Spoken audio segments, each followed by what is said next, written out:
What's up, guys? Welcome to FitBizU. I am your host, Jill Coleman, and today I'm answering a question, and this is a great one. So a lot of people listen to FitBizU who are in that beginner, intermediate stage of business, and a lot of you guys maybe have just gotten certified here in the last year, maybe a couple years, and so someone actually asked on social media, what is a good business plan for someone who just recently certified? Now, I love this because, you see a lot of people saying, you need to get reps in the gym, or like, especially if you just get your personal training certification, like make sure you get some clinical experience in the gym. And I don't doubt that you could do that. And maybe, I don't want to say you should, but you could.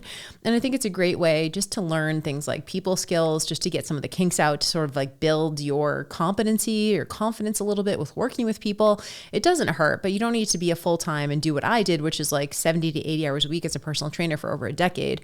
Like that's plenty of experience to go online. So I'm not like there's no hard and fast rule about like, yes, you definitely need to get reps in the gym before you earn the right to go online. Like to me, if I were you, I would do both at the same time. So I would try to get a job at, honestly, probably like a box gym or something like that. You get a little bit of experience with sales. You get experience working with a whole bunch of different types of people, getting them different results. You get a lot of just in-person sort of, like soft skills experience, which is going to help you with coaching virtually. But at the same time, you should also start building your online business, again, because it's going to take a little bit of time. We're in the trust business. We got to ramp it up. And so realize that you don't need, quote unquote, a business plan, like in the traditional sense. If you go to get your MBA or something, they'll like teach you how to do like a quote unquote business plan. And it ends up being like, 50 pages of shit that like no one ever reads. Instead, I want to sort of outline what I consider to be a sort of blueprint for you of where you are and where you're trying to go. Now, of course, if you have an online business, the goal is revenue. The goal is clients. The goal is selling units of something to generate revenue and being able to literally, call this a business and not a hobby. So that's always the end goal. The end goal is going to be a sale. But there's a couple different phases. Number one is, so I sort of think about this in terms of the 3 I's. There's sort of 3 phases to the customer journey. Remember, customer is someone who purchases. So we have to do a good amount of stuff before they even purchase. So the first I is what I call intrigue content. Your intrigue content is your social media content. This is your free content. This is maybe if you have a podcast, this is podcast content. Anything that is free content is going to be intrigue content. And it's called intrigue because people are still trying to figure it out, right? They're maybe paying attention. Maybe they start following you. Maybe they listen to a podcast or two, and they're trying to figure out if you know your shit. Can I trust this person? Does Jill understand me? Is she an expert? Is she an authority? Is she my vibe? Right there. Again, none of this stuff is happening on a conscious level, but intrigue content is like, I didn't know Jill was a personal trainer. I didn't know she was building a social media following. I didn't know she was trying to do this, right? Intrigue content. People are just looking. They're curious. They're trying to figure out if you know your shit, if you are someone worth following, if you're someone worth investing in. So intrigue content is sort of the bottom of the content pyramid.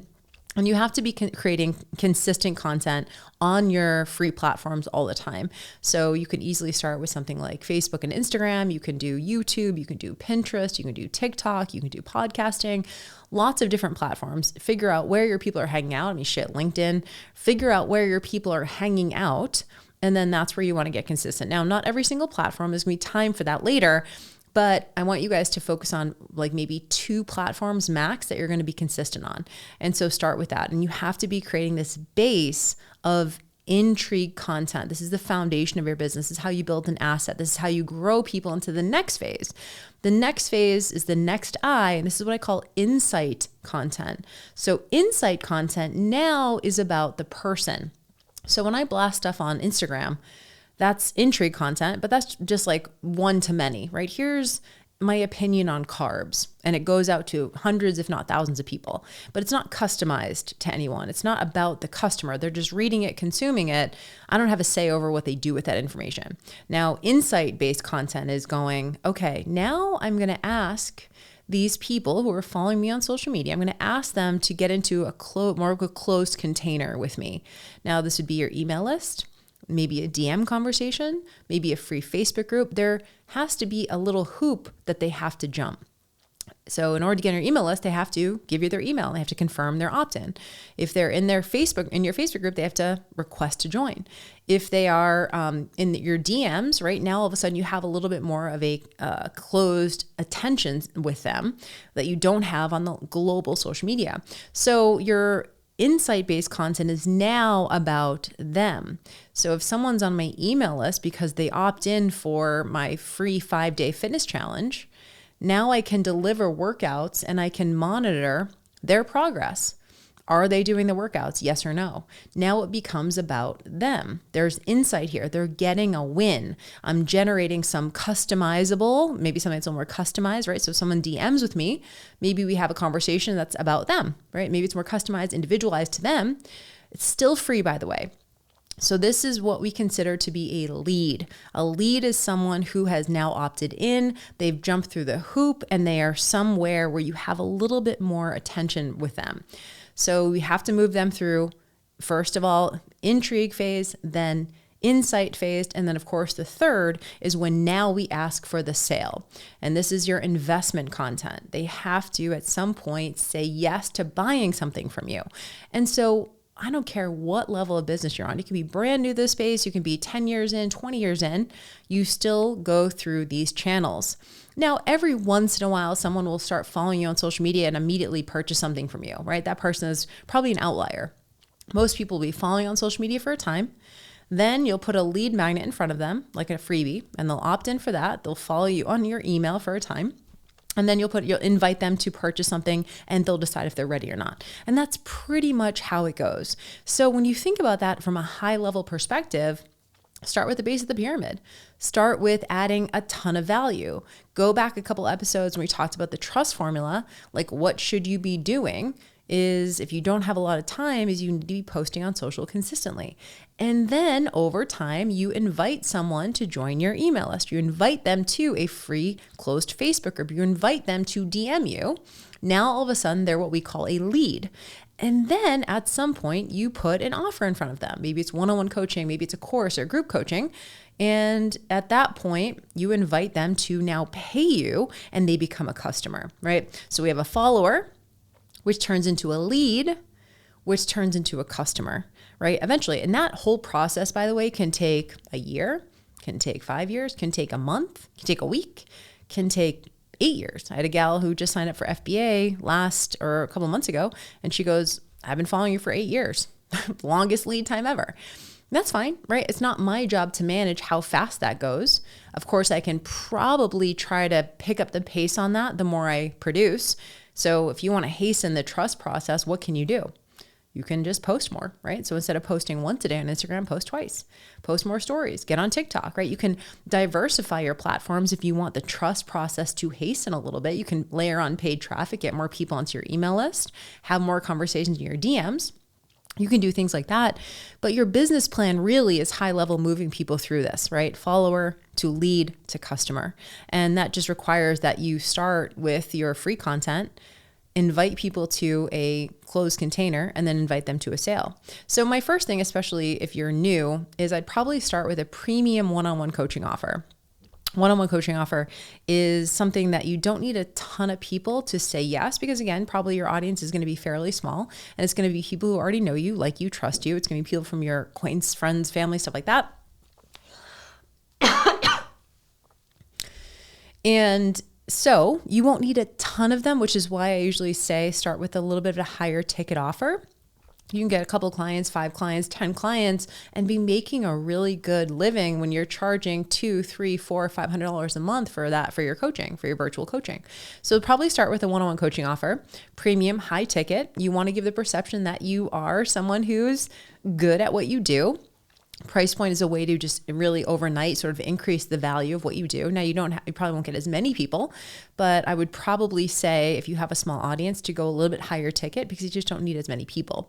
And then the last piece of this is hiring a mentor or coach. Like it's sort of non-negotiable. I think one of the things people think is, well, I'll hire a coach once I have the money. And I'm going to give you a secret. It's actually the opposite. The people who hire a coach earlier get further, way further. Because that's the thing. If you think about it to yourself, you're going to try and DIY something you've never done before. and try and DIY something you have no idea about. And we all do it. We're like, oh, I'll sign up for this free webinar. We don't do it. We don't go. We don't ever watch the recording. I'm going to download this ebook, this free ebook. We don't read that shit, right? We think that we're going to be able to piece it together from free resources, and we just don't. Or if we do a little bit, it's always incomplete. We don't know where to go from here. So if I could go back, it took me 18 months to hire my first coach. If I could go back, I'd probably hire my coach sooner, because I got myself into, not I would say trouble, but we were just maxed out on one-on-one coaching. It was a good problem to have, but I would have built out my product suite a little bit faster. So hiring a coach, hiring a mentor, getting help to me is huge. That's probably like number one thing I would do in my first couple months of business, is like look around and say, who has the business that I want? Who's doing what I want? Who has success that I want? And do they do coaching? Now, it doesn't have to be super expensive, thousands of dollars. It can just literally be like $500 for a coaching call. Start with something like that, $200 for a coaching call, right? But I encourage you to find help and invest in help. Again, free resources are everywhere, but it's going to be a mishmash of things. Find someone who can walk you through the process step by step, who has the success that you want. That would be my last thing. So again, high level, realize what you're doing is moving people through these 3 phases. And in order to do that, you have to consistently ask, right? Follow me on social media, opt into my email list, buy this thing. And then you have to, again, continue building trust, the trust formula, authority times relatedness times time. Create your first offer, which I would recommend is a one-on-one coaching offer, and then get help. So hiring a coach, hiring a mentor, hiring someone who understands business and who has the business and lifestyle that you want. And with that, I do want to segue into, we are getting ready to launch FBA here in the next couple months. It's going to be launching in September. FBA stands for Fitness Business Accelerator. It is my beginner to business course. And we do start in, I think, the first week in October, launches in September. And it's for those who are in the health and fitness space who are very, very beginner. So year like 0 to 2. Most people who come in, don't really know where to start. Maybe they've tried stuff on their own that hasn't panned out. And so this question actually speaks right to, this is the ideal client for FBA. So if you're interested in FBA, if you're interested in learning more about it, there's no obligation to be on the wait list. Go ahead and add yourself at jillfitfree.com/FBA-waitlist. jillfitfree.com/FBA-waitlist.